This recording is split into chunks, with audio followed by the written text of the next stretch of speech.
We're out on the river this morning, currently up the coast on holidays with the in-laws.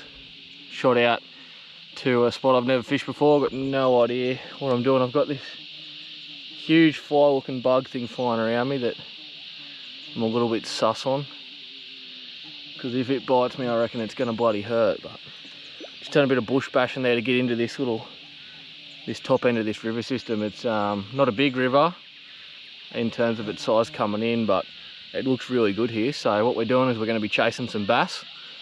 I've got a little topwater frog and chatterbait rigged up at the moment. It's early this morning, just after sunrise. We're gonna fish for a couple of hours before it gets really hot, and then call it. So hopefully we can catch some bass. I'm not a professional bass fishing by any means, but I reckon there should be a few up this far in the system, so hopefully we can crack onto one or two. Let's see how we go, eh?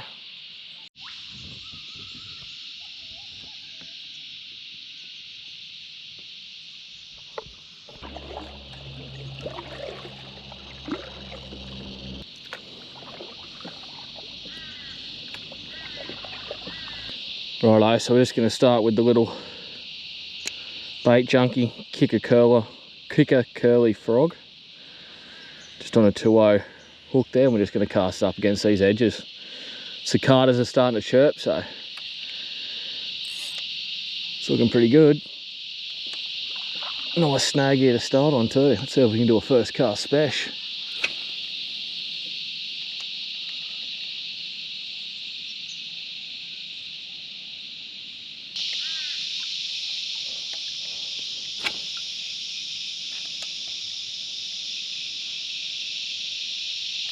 Yep, there we go.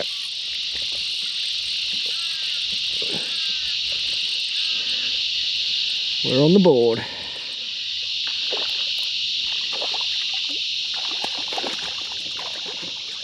And it's a bass.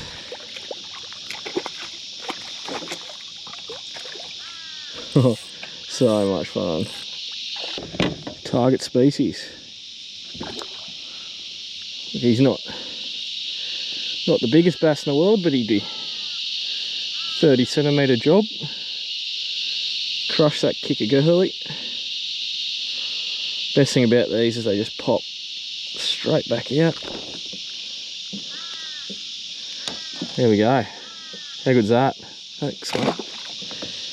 Boom.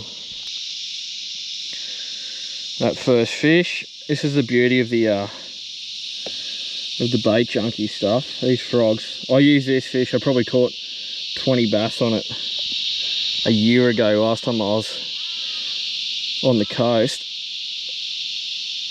And it's still going. It's got every fish, you just got to sort of work it back on properly. As you can see, that's just worked up the hook a bit there, up the line a bit there, but you just work it back and it just sits perfect like that, and we're ready for another one.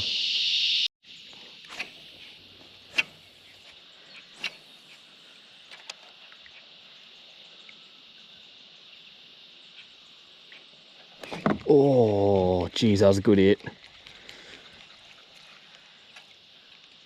It's not strike like that. Come on. Come back. Oh, got him. Just gotta let him take it. Whoa, that's not a bass.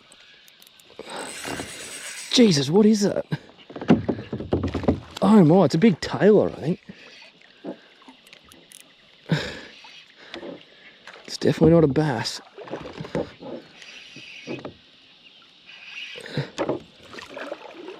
It's a monster tailor, I think.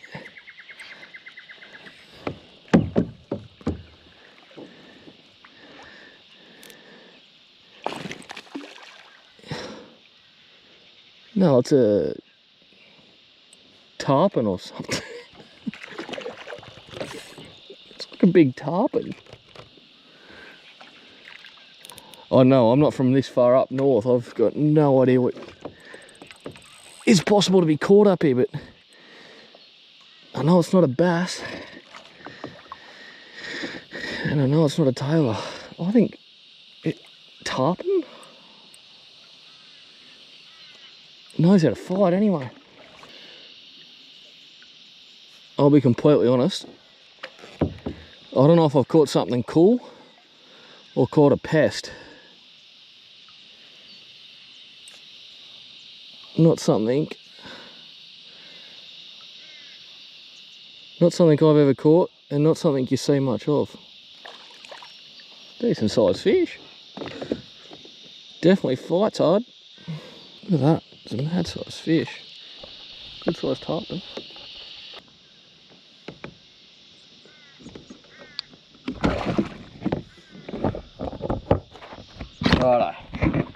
Righto, we got him with the lip grips.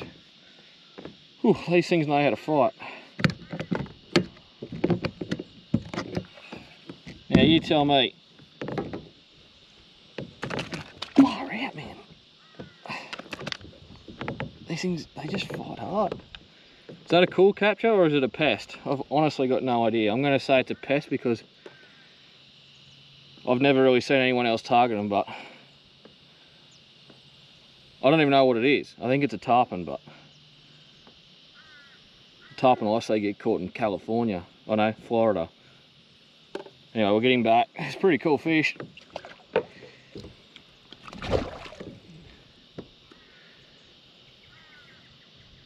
So I'm off pretty good.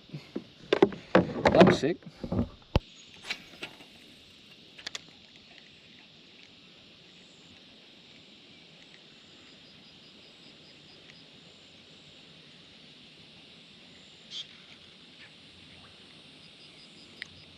Oh, bass just hit that.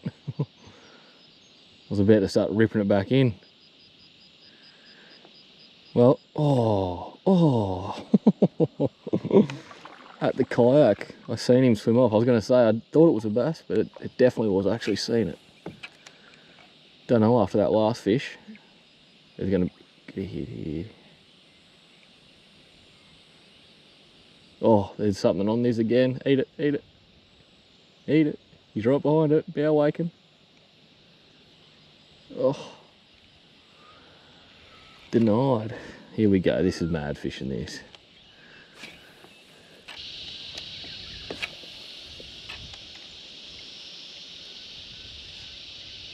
There we go. Oh, geez, that one felt alright too. Tell you what, they always feel alright when they fall off, but damn it. Right, I've got a bass and a tarpon. Been a decent little start, getting plenty of hits. What a smaller fish. I can actually, the water's so nice. You probably can't see it through the GoPro, but it's actually really clear, this water. And I can actually see a lot of like schools of smaller bass coming up and hitting the frog, so they're just battling to get the hooks, just purely because of the size. But I have found using those kicker curlies in the past that the hookup with that weedless hook is actually really good. Once you get that sort of 25-30 centimetre plus bass, they actually eat it real well, and the hookup's normally perfectly in the corner of the jaw. But yeah, you can't beat this. The cicadas are starting to come out now. It might get a little bit loud, the audio of just the cicadas going, but there's not much I can do about that. If they're going, you know it's going to be pretty good surface fishing. So we're going to keep pushing up this river. We've done about 500 metres. Probably go about another K, I reckon. It's good fun. You can't beat this. So see if we can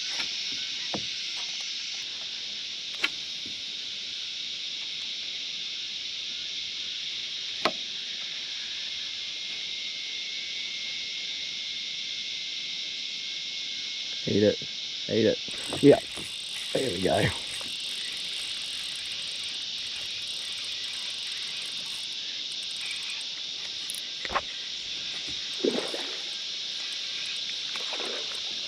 Been a minute between drinks. Been getting a lot of hits. A lot of smaller fish, but so one's not too bad. I'm dead set kook when I'm trying to maneuver this bloody kayak, I tell ya.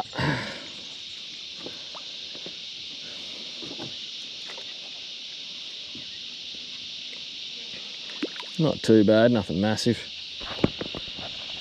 Good fun bite. Good fun.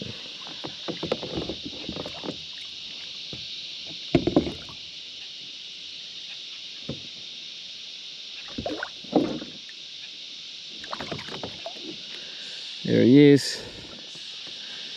He might go 35. Something like that. Pin perfect. Look at that, just falls out. Mad fun. Let's get another one.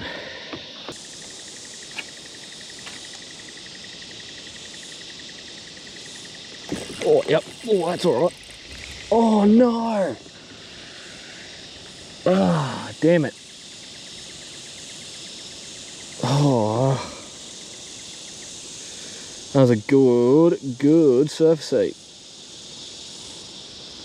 Look like you've seen that one.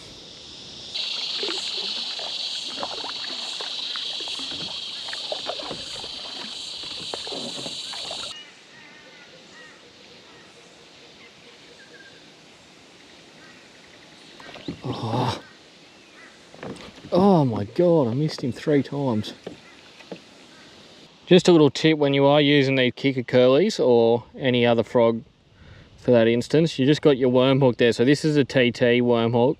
This is the smaller size of the kicker curly and I run a 2.0 on it. The TT has a little bit of weight there, so the lure will actually sink if you stop it. So if you fish an unweighted worm hook, it'll actually float on the surface, so you can fish it a lot slower if that's how you want to do it. But I like to fish it with a bit of pace and a jerky retrieve.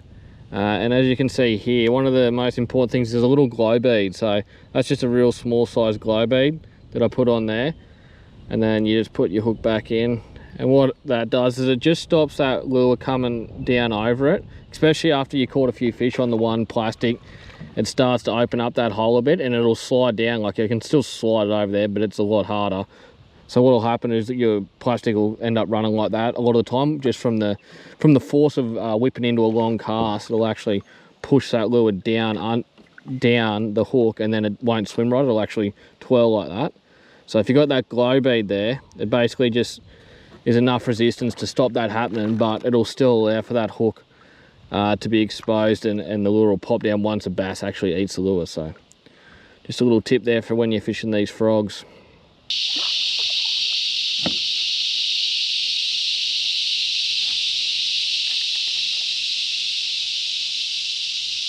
Oh, come on, eat it. Oh, missed him, got him.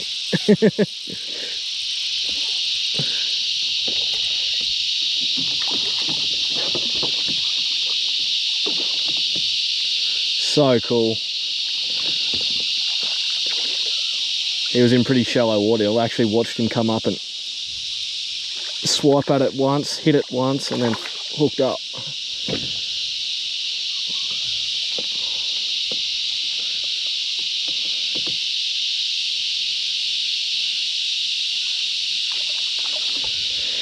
He's only a little fella, probably 30.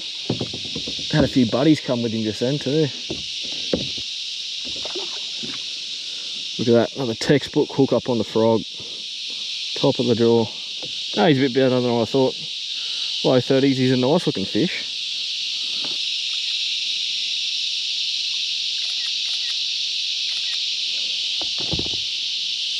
A few snaps for the gram with the frog in the mouth, and back he goes. Oh my God. Well, that's going to wrap us up, guys. It's just hit 10 o'clock, so gone for about 3.5, 4 hours this morning. It's been a really good little fun session. Numbers weren't up there. Did get, you know, a handful of nice bass, and that one, what we think was a tarpon, which was actually a pretty good sized fish and gave me a bit of curry, so that was good fun. The hookup rate just wasn't there today. I know I'm fishing topwater and topwater weedless frogs, and the hookup's always going to be a little bit lower than if you're fishing subsurface. But yeah, I would have missed a lot of fish today. A lot of them were smaller fish, but I did miss a couple of really good bites. I would have liked to have seen what those fish were. I think it's just a bit unlucky on the day. You know, I've fished these frogs for a fair few sessions now, and the hookup rate's actually normally pretty good. So yeah, just one of those days where the hooks didn't sink. I seem to have a fair few of those, but that's fishing, isn't it? Anyway, it's been a good little fun trip. It's a good one for anyone that's going away or living on the coast to do. You know, all these rivers and creeks that flow into the salt water on the east coast, they've pretty much all got bass, you know, from Victoria right up through Queensland. So you know, I've never fished this river before. I didn't even know it existed until I jumped on maps and had a look the other day. And yeah, I just thought, oh right, I'll go and have a look, see if there's any bass in there.